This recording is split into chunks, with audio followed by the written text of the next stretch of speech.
Hi friends, my name is Julie and welcome back to my farm. Today I wanted to talk to you all about rotational grazing. This is a term that gets thrown around a lot, especially in homesteading and regenerative agricultural circles. Fans of Joel Salatin will probably be really familiar with this type of animal husbandry.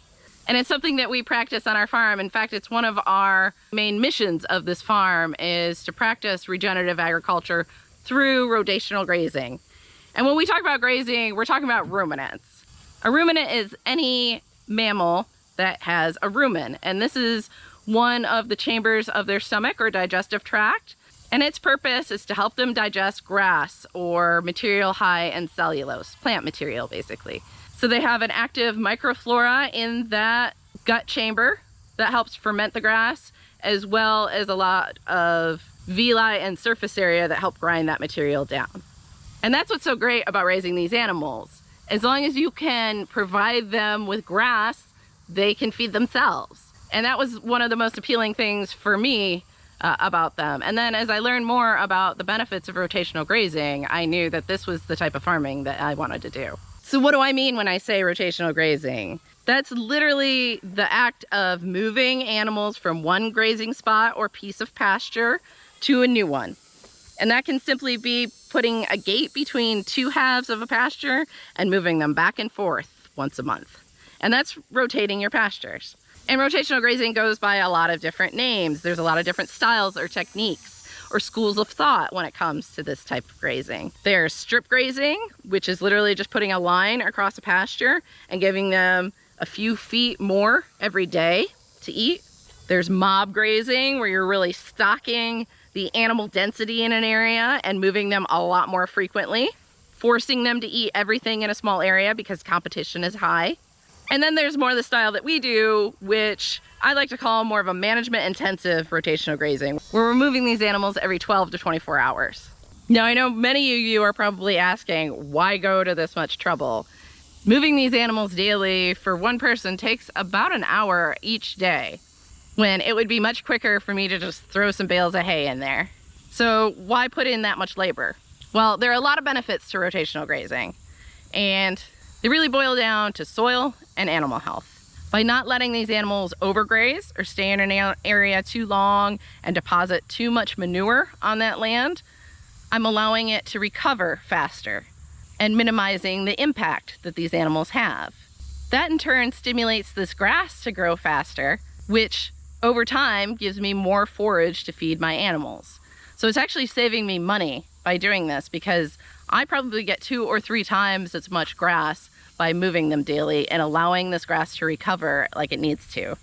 The next big benefit is parasite control. And if you're raising small ruminants like sheep and goats, this is the #1 killer of these animals. It's by far the #1 reason that people go out of business raising them, because they get hit by parasites and they become very difficult to control. Most of the chemical dewormers that we have available to us on the market are not very effective anymore. The parasites have become resistant to them. And how do these animals pick up parasites?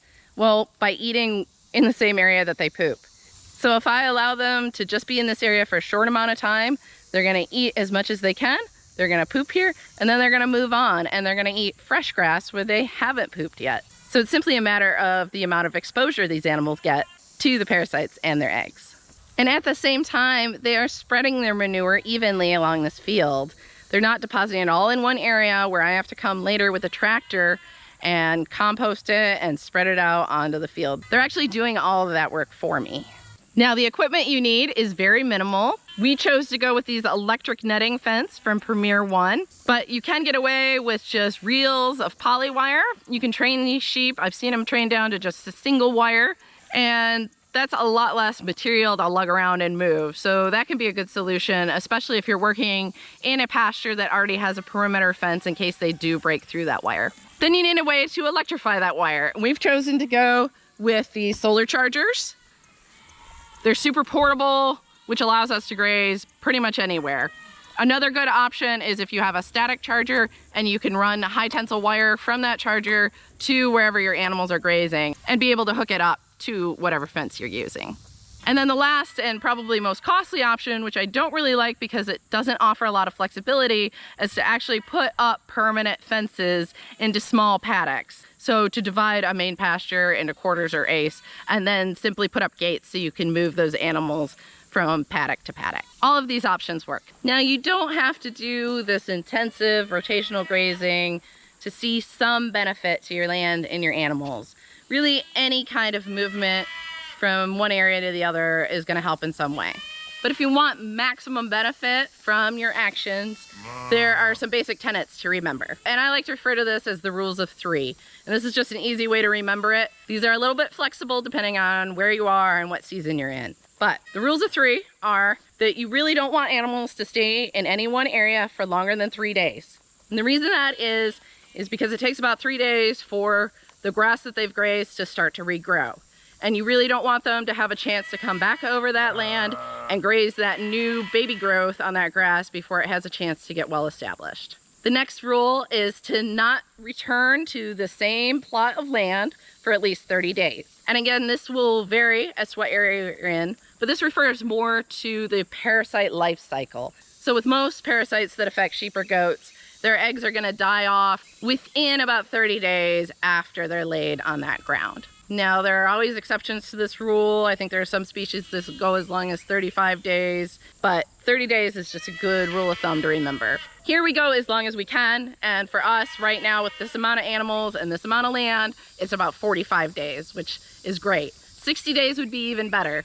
The longer you can rest your land, the better it is for it. I know a common strategy is to actually actively rotate through one pasture 1 year and then give the other half of your land a rest for a full year and then swap the two the following year. And I feel like that's a really good strategy for resting. Here we don't have that luxury. We actually put our animals into a dry lot in the wintertime when the grass becomes too low to graze.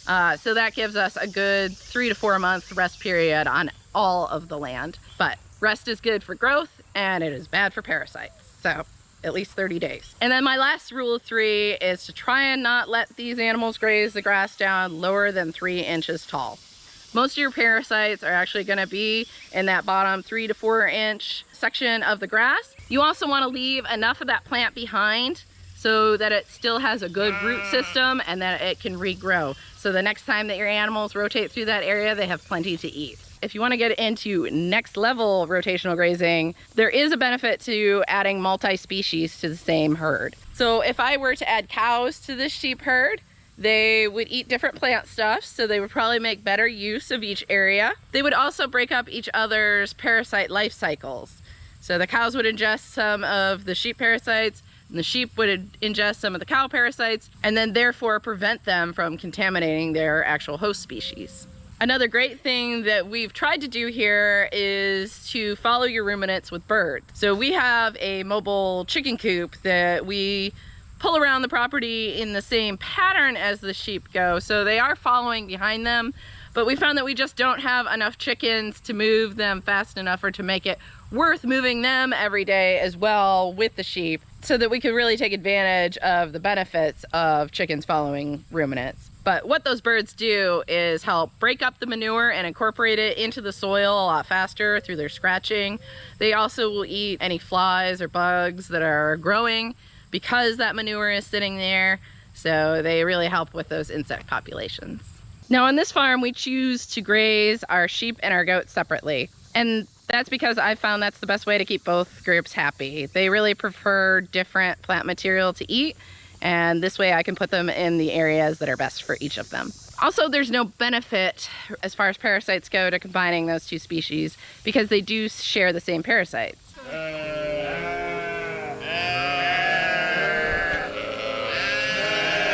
Now we're going to show you what our basic daily routine is to get these sheep moved. The first step is we have to pick up the fence that we've left from the day before.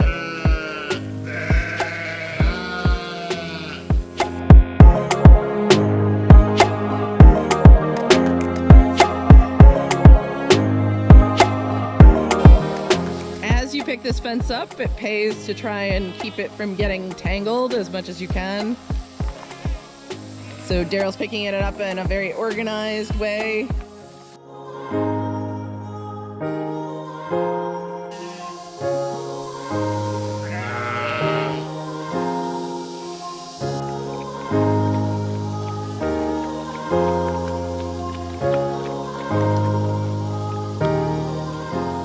rotate our sheep through pretty much every area that they can graze.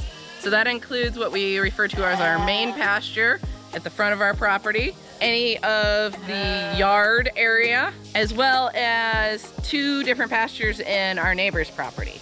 And I refer to those as pastures 2 and 3. And today we were moving the sheep from the yard area over into pasture 2. So that means that we have to cross this driveway. The easiest way to set these fences up is really with a 2-man team. One person lays the fence out while the other one comes behind and pounds the posts in where they're supposed to go. So I'm gonna go help Daryl do that.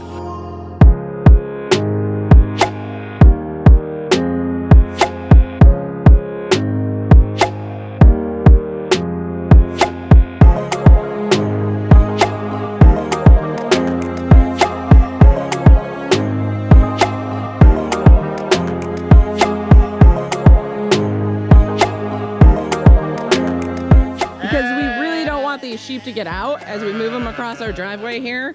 We've got this safety panel set up. So this is actually going to move once they're safely across into the new pasture, and I'll help close them in. Daryl's just finishing up. The ground's super hard, so we've got to use this mallet to get the posts in decently.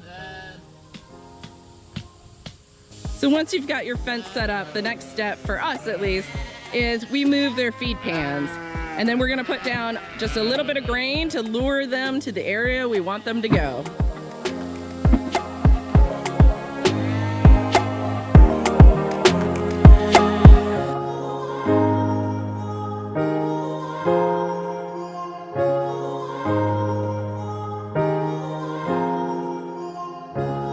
This is the wet brewer's grain that we get for free. They absolutely love it. So before you go to move your animals, remember to disconnect your fence. So that's it, we're all set up and ready to go. The next step is just to open their fence, call them through. They're gonna run for this grain, and then we'll have a few minutes to close up that fence and have them secured. So these sheep obviously know what's about to happen, but we still like to use a call. We say the same thing every time as they come through the fence.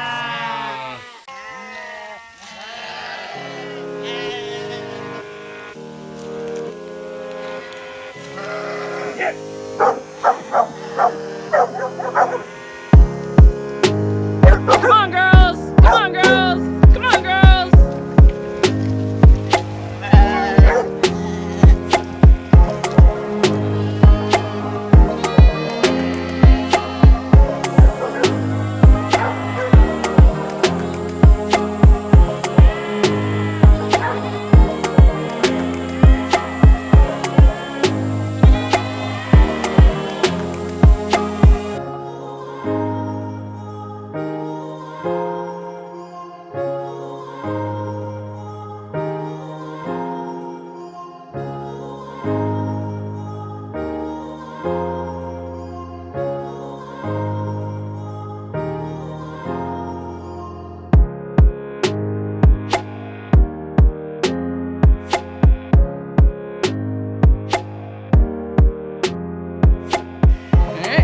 While they're eating, they're just gonna close up the fence.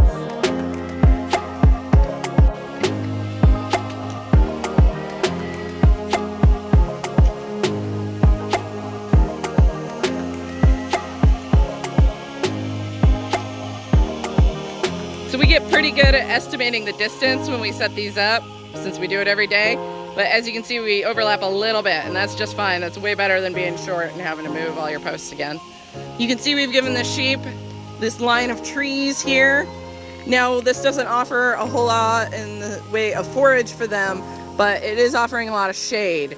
And then we have a mobile shade structure that we'll pull over to this pasture as well. It's really important this time of year. We're in August here, and we're still seeing temperatures in the mid-90s pretty much every day. So gotta keep these sheep cool if we can. Once they get into a new area, they tend to explore and look for any holes in the fence. They've gotten kind of naughty this year, and they know they can get out sometimes. But we've got it all closed up. No chance this time. They're also looking to compete for the very best grasses and forage out there. It doesn't last long when you've got this many sheep.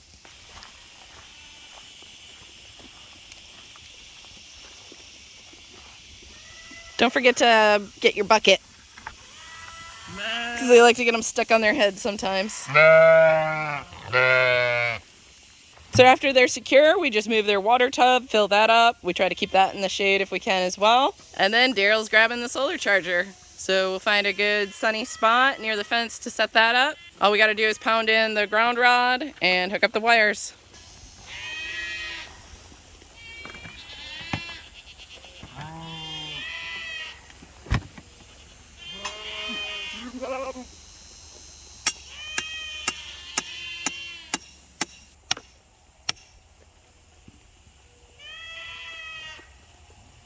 The further you can get that ground rod in, the better ground you get on your box, the higher your charge will be. It's even better if you can wet it or put it into wet ground. You'll get an even higher charge. And then there's just a button on the box to turn it on. We put the clip on the second wire. That's what Premier 1 recommends. That's the most conductive. If you have any break in the wire, of course your charge won't make the full circuit of your fence, so you can put it on a different wire if that happens. You can really see the change in behavior in these animals from the time before we moved them to when they got into this pasture. Now they're just quietly all munching away, whereas before they were all yelling at me. Animals will let you know when they need to move. You really want to pay attention to the body condition score of your animals as you're grazing them. You want to make sure they have nice big bellies. The rumen is on the left side of their body.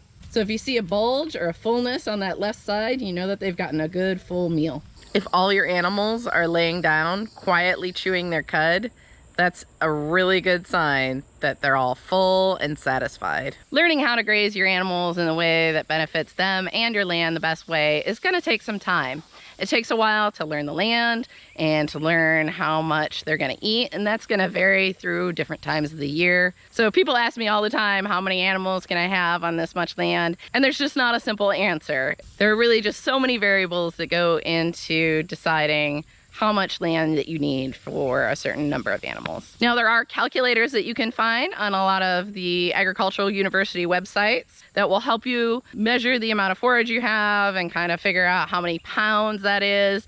And then you can calculate about how many pounds of animal you have and you know, get a rough idea if you're gonna have enough food for that many animals. But for me, it's really just a learn by watching. I think one of the best skills you can have on a farm is good observation skills. And I've been grazing this land for about 5 years now, so I've learned it pretty well. But with that said, I'm still learning all the time. Most of the time, we fence the sheep in using 2 of these electric nets, equaling 300 feet of total fence. So we have a fixed amount of space that we'll give them. We have, of course, a fixed number of animals. So the variables that we're paying attention to are really how much forage is in that plot of land and how long will it take my sheep to graze it. And if I'm wrong and I misjudge how much these animals need to eat for the day, they'll let me know. They'll yell at me and then I'll just move them again. Sometimes we move them twice a day. It just depends how much forage is in that particular piece of land. So I think it's just one of those things that you have to do and learn through experience. But if you kind of remember the basic tenets and try to stick to those as best you can, keep a good eye on your land and on your animals, you're gonna do just fine. So that's it, guys. That is rotational grazing in a nutshell. I really hope this video helped you to understand the concept and the principles behind it a little bit better and maybe encourage you to implement it on your farm as well. If you'd like to see a more detailed video about how we raise these sheep in general, you can check it out right here. Thanks for watching, guys, and we'll see you next time.